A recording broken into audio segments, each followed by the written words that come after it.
Еду по трассе М7, дождь со снегом. Yol irtesi халыкны шундый кышкы табигать күренеше белән каршы алды. Әле яфрак кыйып өлгермәгән агачларда инде кар бөртекләре, фото һәм видеоларны социаль челтәрләргә урнаштыралар. Бу кадрлар Әтнә районыннан Чәчәктә биредә утырган роза ташларын беренче кар каплаган, әмма ул шунда ук эри, әле тиз генә ятмаячак. Җәе дә бик матур булды, көзе дә бик йомшак булды, кары да кирәк, яңгыры да кирәк. Барсын да көтәбез. Әле көздә яшибез. Кышларга берәр ай бар дип өмет итәбез инде. Язлар да, күзләр дә, җәйләр дә һәр берсе үз урынында. Хәзер Татарстан атмосфера фронтлары йогынтысында. Шуңа бездә көз өчен җылы һава торышы саклана.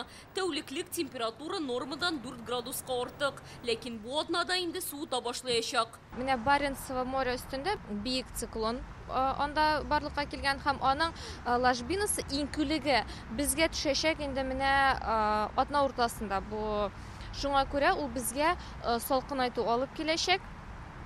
Һәм шулай ук явым төшемнәр.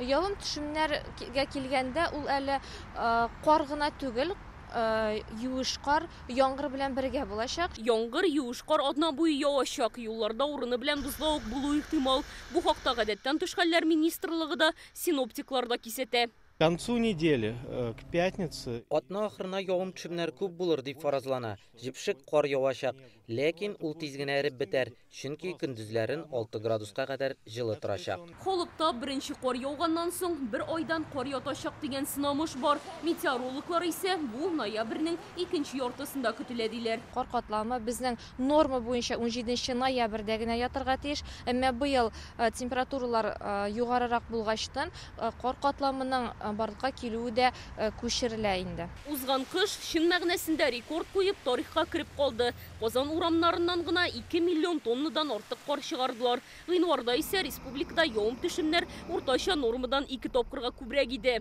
Узган елны чынлап кыен булды, чөнки юллар чистартып өлгермәделәр. Без бүкләрдә утырдык, бик авыр, бик эшләргә соңга калып килдек. Мин ашанам, быел Ходай бабай безгә матур кыш бирер. Җиңел булыр. Быел көз безнең кояшлы, җылы булды, шуңа күрә кышны да безне үзенең погодасы белән сөендерер дип уйлыйбыз. Һава торышының нинди буласын халык сынамышларыннан чыгып та фаразларга мөмкин. Әйтик, элек-электән агачлардан яфраклар коелырга ашыкмаса, кышын зәмхәрир суыклар булачагына ышанганнар. Быелгы кыш нинди килер? Әлегә бу хакта әйтергә иртәрәк дип белгечләр. Шулай да әкренләп аңа әзерләнергә киңәш итәләр. Олия Сабирова, Рамзил Гарипов, Яңа Гасыр каналы.